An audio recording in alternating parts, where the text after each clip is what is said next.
You know the importance of exercise already. You know that if you exercise more, you'd feel better, you'd be healthier, probably lose some weight as well. In the past, you've probably even launched into an exercise program, gone hell for leather for the first few days, weeks, maybe a month, but it's fallen by the wayside. The problem's been consistency. You know that if you could be consistent with your exercise, that your life is going to benefit in so many ways. But how do you do that? In a moment, I'm going to share with you the 3 steps that you can take to ensure that exercise becomes a consistent thing in your life and it becomes a habit for you. But why should you listen to me? Well, hi, I'm James, and I've been working in the health and fitness industry for the last 13 years. I work with busy professionals and career-driven parents, showing them how to lose weight, improve their health and fitness, improve their overall quality of life without sucking the fun out of it along the way. Over the years, I've discovered how to make exercise consistent using 3 simple steps. So I'm going to share those with you now. So let's get on with it. So today we're going to look at how to make exercise consistent. Even if you're busy with work and family, driving a career, plenty going on at home. Now, there are 3 keys to consistent exercise. We all know that exercise is important. If you don't know that, you've probably been living under a rock or on a different planet. But how do you make it consistent in your life so that it becomes a habit, like going to work? It's not good enough to rely on motivation alone to get you there. We all know that motivation comes and goes, and you want to be consistent with exercise. So we're going to look at the 3 keys, which is understanding why exercise is important to you, finding an enjoyable form of exercise, and making a plan to actually make sure you get there and do the exercise. So understanding your why is really important. Saying that you want to exercise to lose weight, so your clothes fit better, you look better, or because your doctor's told you to, it's a good start, but it isn't going to help you be consistent. It isn't going to help you get out of bed on a wet and cold morning to go for a run or to go to the gym at the end of a busy day at work when all you really want to do is go home, sit down on the sofa with a glass of wine. You need to get a deeper understanding of why it's important to you. One of the first things that I do with my clients is that I help them to identify the important areas in their life. I get them to make a list. Work, family, friends, holiday, retirement, hobbies, relationship. They list all of the things that are important to them in life, the areas where they spend most of their time, and the areas where they spend thinking most about. Once they've come up with a comprehensive list, I get them to identify 3 things that they value the most. Once you've done this, you can ask yourself, how will being consistent with exercise help improve or benefit these areas of life? Will you be more focused and productive at work? Will you have more energy to take on bigger projects? Will your favorite suit, the one that you feel confident and powerful in, will that fit properly again?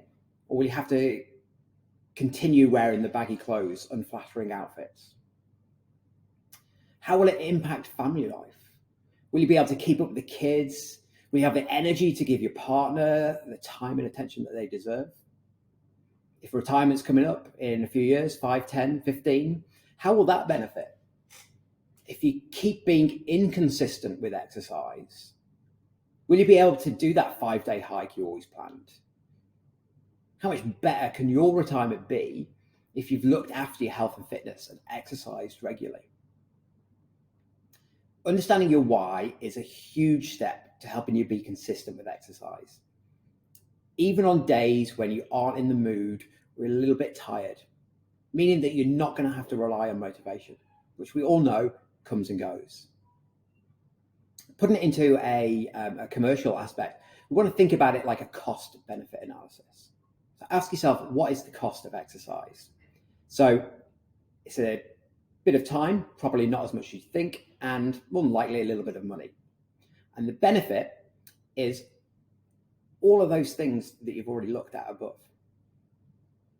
So you're going to compare the two, the cost of time and a little bit of money versus the benefit. You can ask yourself if the investment in exercise is worth it. If the answer isn't yes, then your why probably isn't strong enough, and you're more than likely going to fail at making exercise consistent. So this is a really important part of that consistency when it comes to exercise, is to understand why you're doing it. Get a really clear idea of why it's important to you and the areas in your life that it's going to benefit when you do exercise consistently. Step number 2 is to make it fun. I often get asked, what is the best form of exercise you can do? And my reply is, it's the one that you actually do. So if you enjoy exercising, you're far more likely to do it than if you don't. You may have heard that lifting weights is the best form of exercise, or think to lose weight that you have to go running. But if you hate the gym and your knees hurt when you go running, you're not going to stick at it for very long. I happen to think that swimming is an excellent form of exercise, and I really enjoy doing it. But if you can't swim, well, you get the point.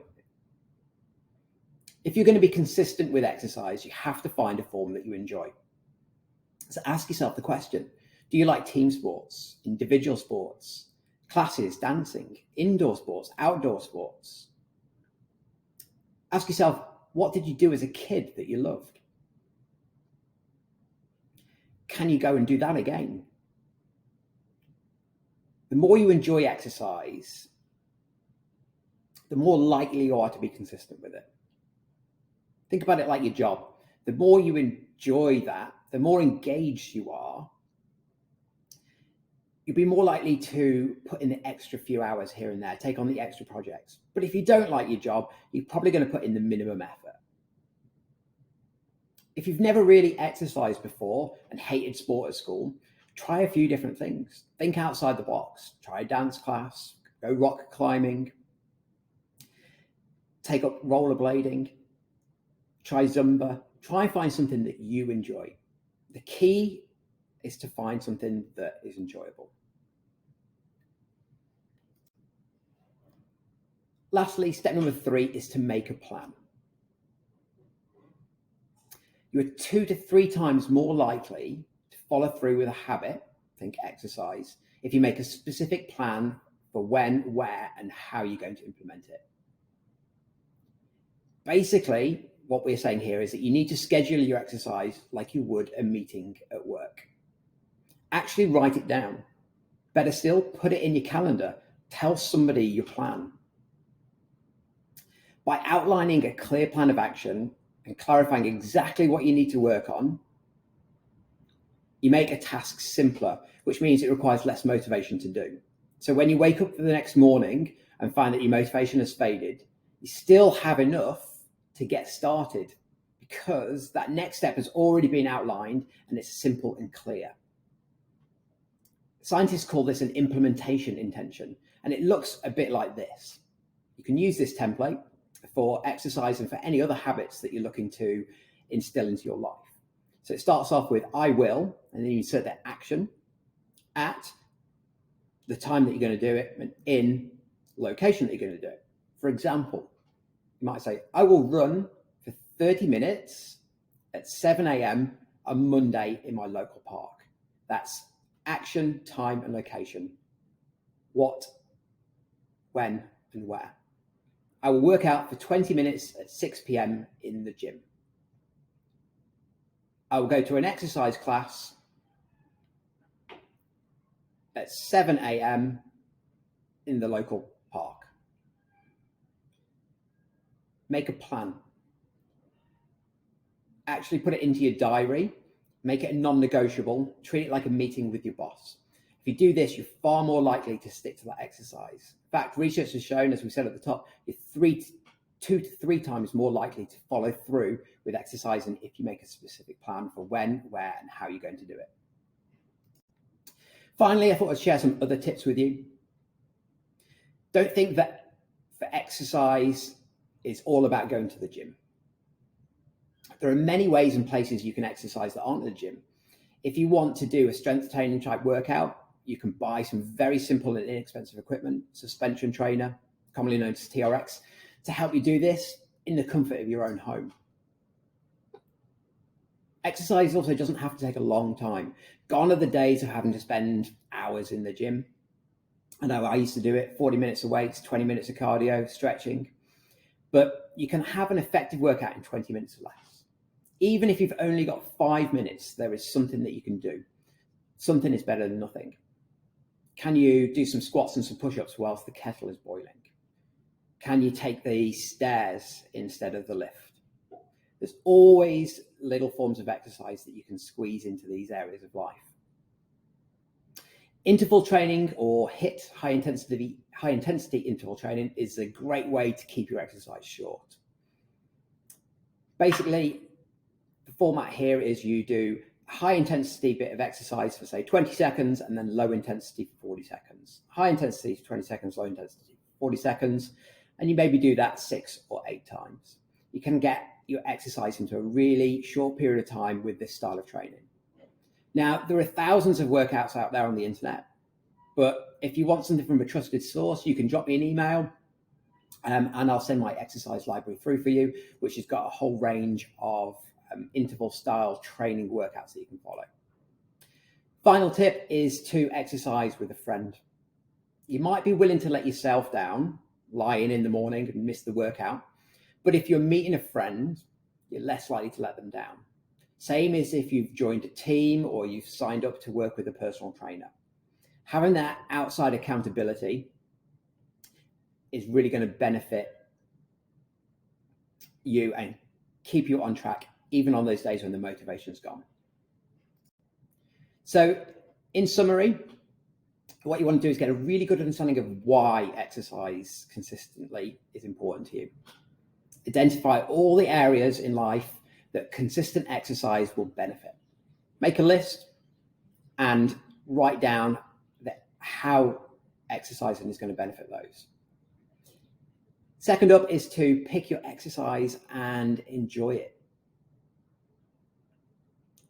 If you don't enjoy the exercise that you're doing, you're not likely to stick at it for very long. So forget about, I need to do this to lose weight, or I need to do that. Find the exercise that you'd enjoy and do that. Finally, you're going to plan your workouts.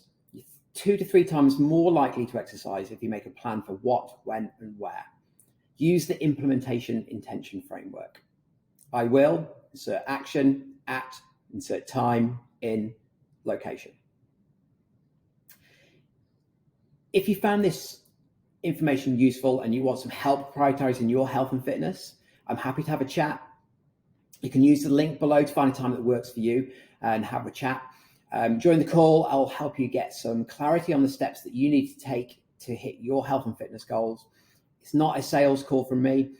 If you'd like more information about what I do going forward from that, then we can look at that. But this won't be a sales call. It's just to help you put some action steps in place to be able to exercise consistently and improve your health and fitness. You can find a time in the calendar that is below this video. Also on this page, you'll find a link to our free Facebook group where I share lots of information like this, and there's a free mini guide on improving your health and fitness. And you can also download the templates for this presentation below so you've got the notes for it yourself. I hope you found this valuable. If you do have any questions, please feel free to contact me. Take care and speak soon.